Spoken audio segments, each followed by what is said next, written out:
Hello there and a warm welcome to Superscreen News at 12, broadcasting to you live from Lagos. I'm Adenike Oweye Ajiboye.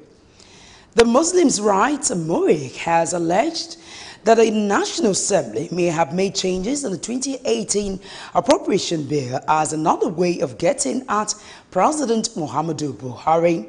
In a statement signed and made available to journalists by Murik's director, Ishaq Akintola, the group said a brief comparison of the budgets submitted to the National Assembly by the President and the one returned to him a few days ago shows clear disparities as there are additions and subtractions in some areas.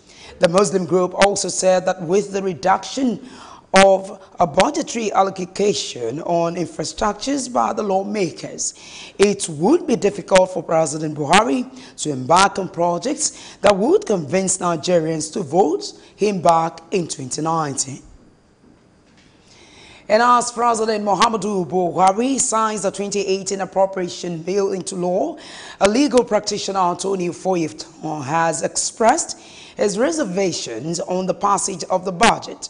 He made these concerns known in an interview with me in Lagos. It's a political budget meant to pacify politicians.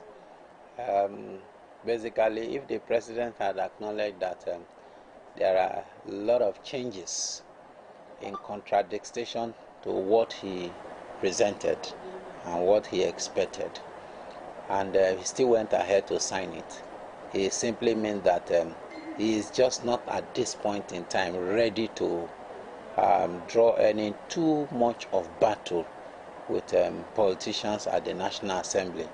So it's just like let them have their way, as it were.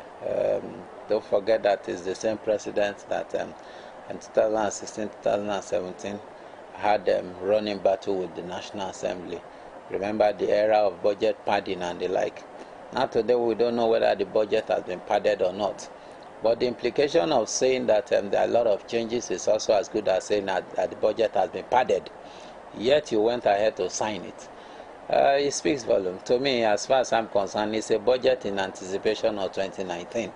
So everything about it is 2019. I'm concerned, really, if a president who is coming out to say he's bent on fighting corruption, or wouldn't you think that he should not go ahead and sign this particular budget? For now, every fight has been suspended until after 2019.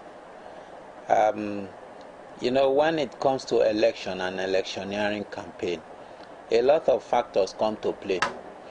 No matter what you think or say, Buhari is a politician, and he also has his political advisors that will tell him what to do per time.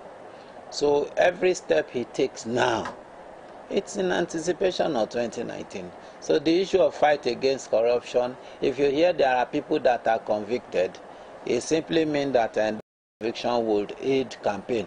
If you hear that there are people who have not been convicted, it simply means that such non-conviction would aid 2019.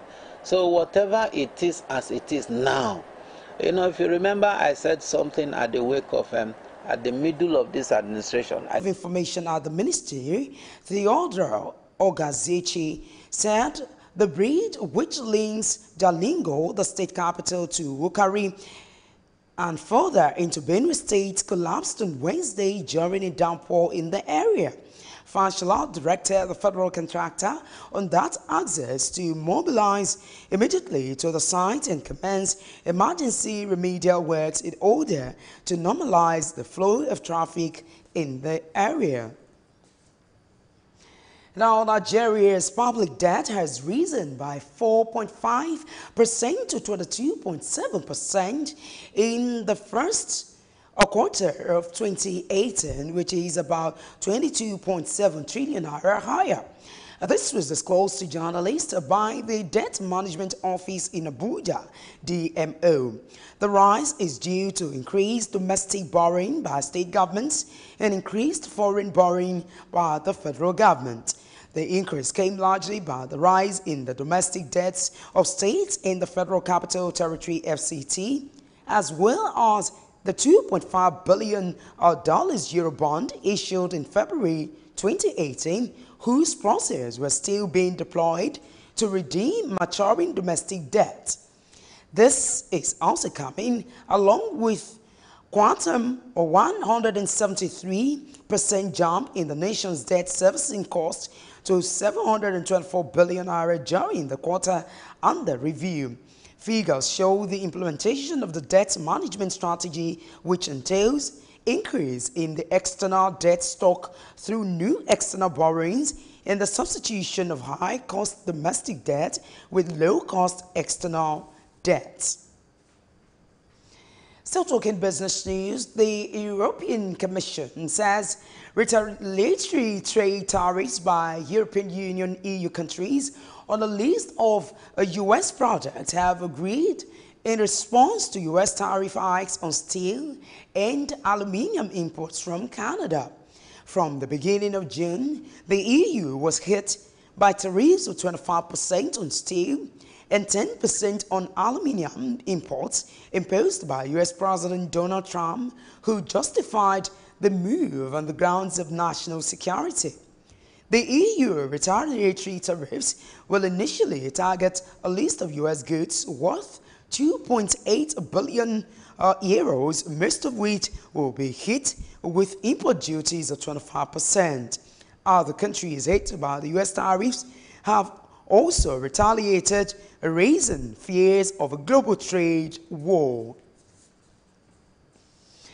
And that's it, the business news. We'll take another short break to bring you foreign news and then sports. Join us again.